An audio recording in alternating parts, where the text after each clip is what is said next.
My name's Clifton Bradley and welcome to Sub 4 TV. It gives me masses of pleasure to welcome Ricardo Vaz Te, one of the gentlemen of European football, to Sub 4.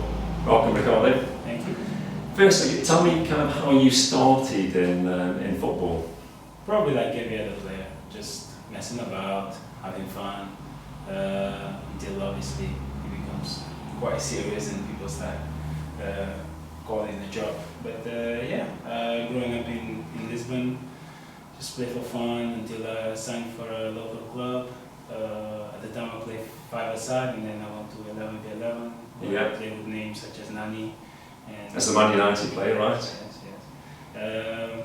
But yeah, we just had fun there, you know. Was that down to like one particular coach or just a particular school of football or just by coincidence? No, Mané Fernandes didn't play with us, for example. But Nani, I think it's just the area because it's a lot of mixed race kids, a lot of Africans, and it's with nothing to do. We go to school and we go home. Parents are not home sometimes, and we have a lot of free hands a lot of free times in our hands. So we just go to the park and play. You know? So just playing football was like the natural thing to do. Practice makes better. Yeah. So it worked out well for you, didn't it? Well, I'm doing okay. Thanks to you guys, to be honest. Well, you came over, we'll talk about that in a bit, and you came over to English football in about 2003 and went to Bolton Wanderers. Yeah. That was with Sam Allardyce. That's when your relationship with Sam Allardyce kind of started, really, wasn't it? Yeah, I signed at 16, obviously for the academy, and things going really well. I was playing really well, and I got promoted quite quickly. Yeah, you went into the first team quite quickly, didn't you? Yeah. Age 17, I was in the first team. And you've been to a few other clubs, Barnsley, I think you've been to, and Hull City, even as far as the Scottish Premiership. What was it? What was that like? Around a bit, but Scotland was fun actually. It was good. It was but cold. Very cold. But I was very grateful to be there because it was a very difficult time of my career. Yeah. I went through a lot of. I had some ups, but I went through a lot of lows in my career, just through injuries and stuff that I couldn't understand, and career-threatening injuries. So yes. But it was a fun time. I really had a good time there, and they helped me a lot. Just to get back on track. And you talked about injuries, and you're 28 now, so you're moving towards the end of your career. True. And I know you'd probably like to go to about 35 years of age, which would be a fantastic finish to a career, wanting to be with a good club. So, you've had your problems, but you've obviously managed those problems pretty well. Have you got any advice for young players on how to manage an injury when an injury comes up? All players get injured, but I think it's being around the right people and managing it correctly, and 50% of the cure might be actually getting to the root cause of the problem. How did you manage yours? No, definitely. For a long time I thought I wasn't lucky until I started counting my blessings and realized how lucky I was to have the second chance to carry on playing, because I got to a stage that I thought pretty much my career was over. Okay. The knee injuries and stuff. So even when I had operations, it was tough to come back until this sounds a bit of a cliche, but it was until I find the root of the problem, which is my leg length difference. So biomechanical, it was all wrong. It put a lot of pressure on my knees, therefore my meniscus and stuff always going to rupture my muscles and stuff. So it doesn't matter how much operations I do, I'm just going to keep going back if I don't correct the root. And that's the thing, you talked about your shorter right leg, and I know you don't mind talking about that on camera. We met a few years ago at Bolton Wanderers, and we started to use orthotics inside the shoes. I remember you came in and we had these machines, I don't know what they call them, basically you run through them, they got like a laser thing, it counts your speed from A to B and to C and so on. And I remember we did agility test on them, straight sprint. This was like a day before the game, so the physio at the time called it off. It's after 10 minutes, like, nah, enough, that's enough sprint, so you need to rest for the game and stuff.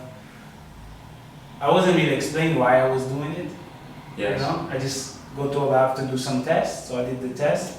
I never understood the importance of it, or if I knew it was to correct an issue that could I mean, then I didn't know that was the issue, but if I knew that could have been the issue, I probably would persist more on it to tell him, like, you know, what about that insult? What about that guy that you brought in to test me? What's happening, you know? So I never really follow up on that, and they didn't follow up either, and that created more problems.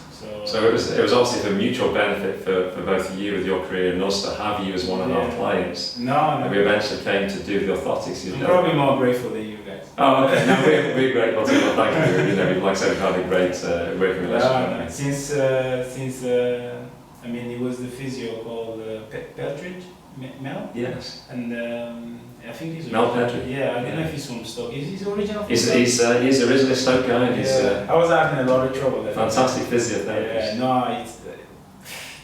I'm very grateful. You know, I was having a lot of problems with my knees. Everything is going so wrong, so why not try? And it was the best thing I did. And I think the point is you have to put trust in the practitioners, and sometimes it's luck, isn't it, finding good practitioners? Yeah, that's true. And everything made sense from them.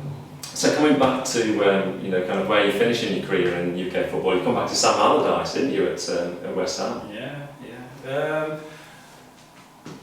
I mean, I don't know if it was coincidence or not, but his job. I mean,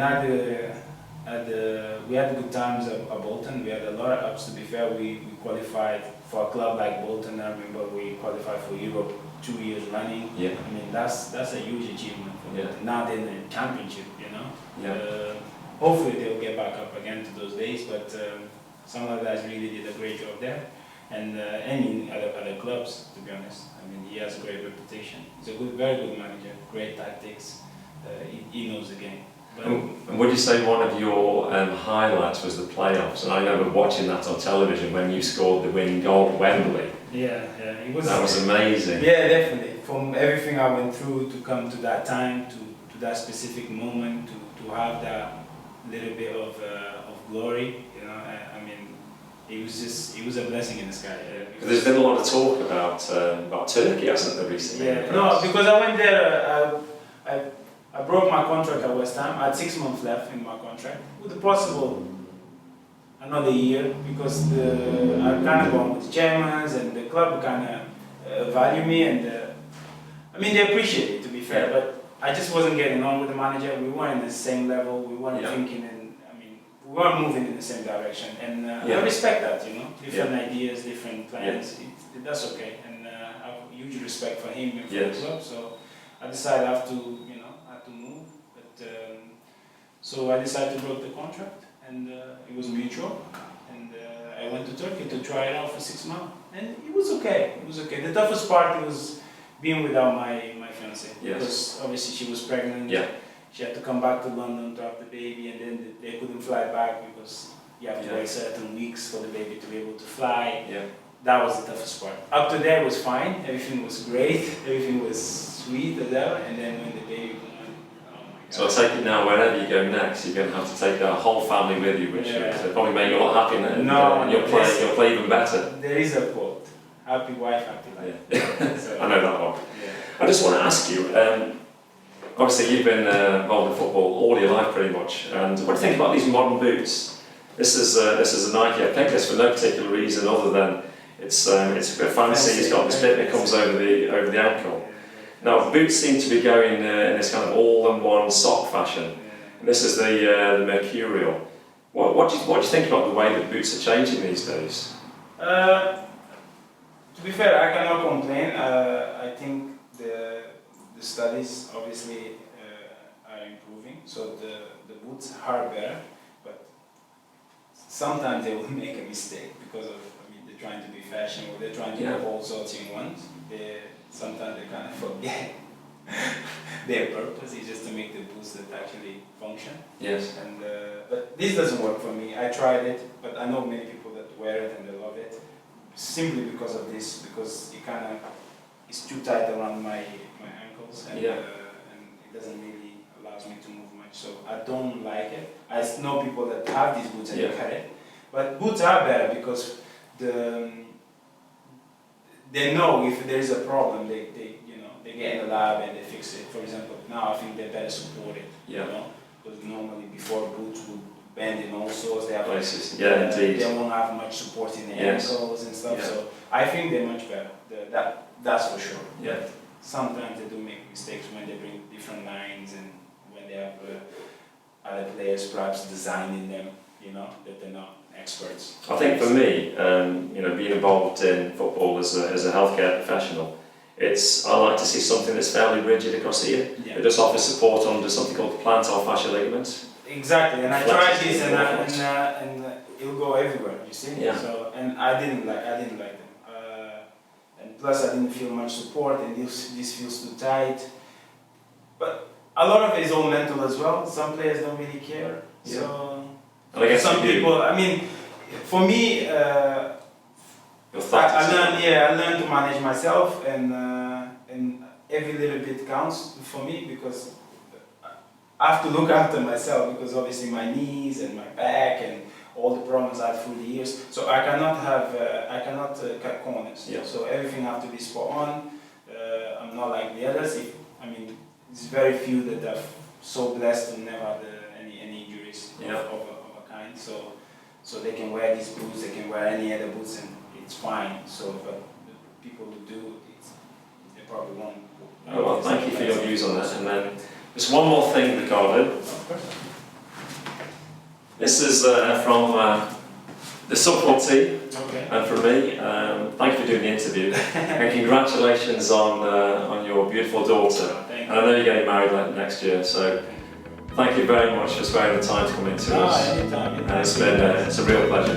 Thank you very much. Thank you.